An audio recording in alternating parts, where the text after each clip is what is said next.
Thank you for joining us today. My name is Natasha Jere and I am with the Stacey Ciceron studio. Today I will be demonstrating how to do crochet braids. To prep our model today, first we shampooed her hair and then we conditioned.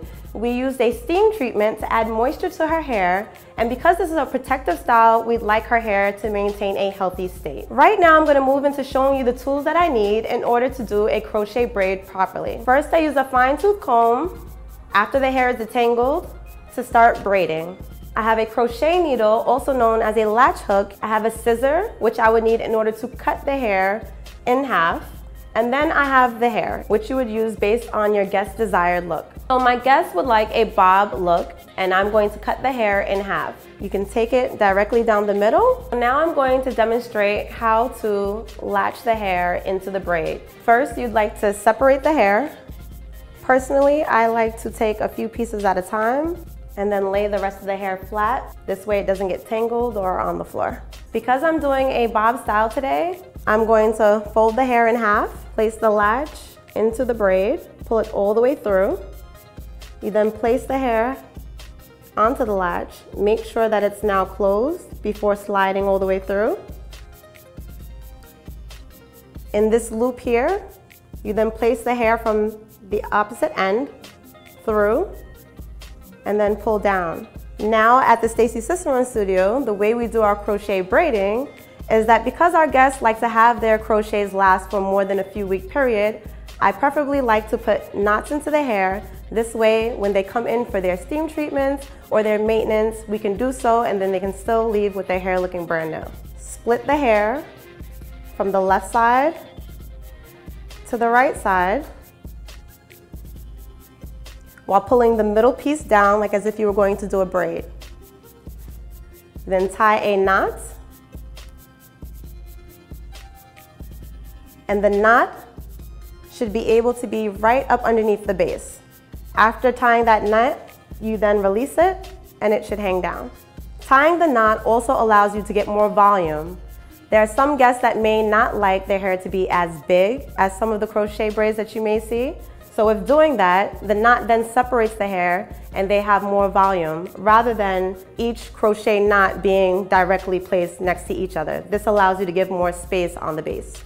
My guest today prefers her crochet to be versatile, meaning that she likes to flip it from the left side to the right side. So in this area here where you see that I braided, because the base is very important, this side here is open and this side here is open. What I will do is to continue putting the knots down in the middle without closing them together, these spaces. So this way if she wants to move her hair to either side, she can. The braids are the most important part of a crochet braid. The braids determine how the hair is going to fall.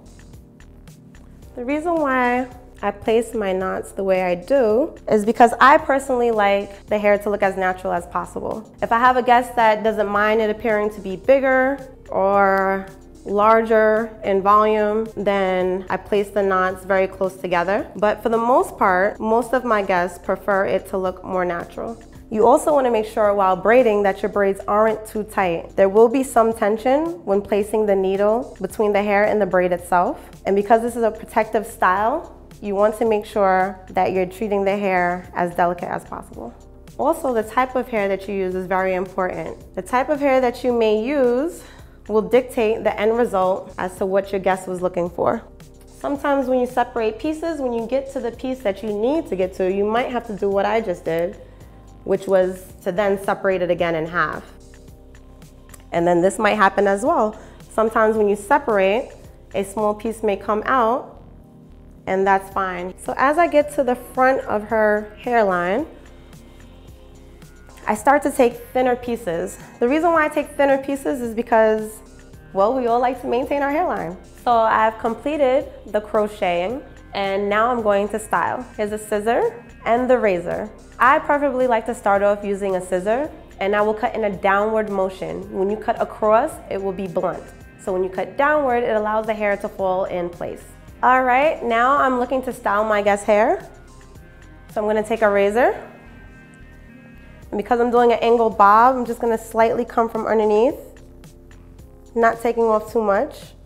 Now for the front, I prefer using scissors because I can point downward, so this way the curl still stays in place. Right now I'm just kind of shaping it, cutting away the little flyaways and hair that may look out of place. I don't want to cut off too much on the front, but I just don't want it to be too pointy so she can kind of maintain a professional look. The way I did her pattern in the front, I can now move it off to the other side, and my guest can wear her hair, whether it be to the left or the right. And this is the final look. You can visit us for bookings at the StaceyCiceronStudio.com, or you can visit me to visit more of my work at NatashaJere.com.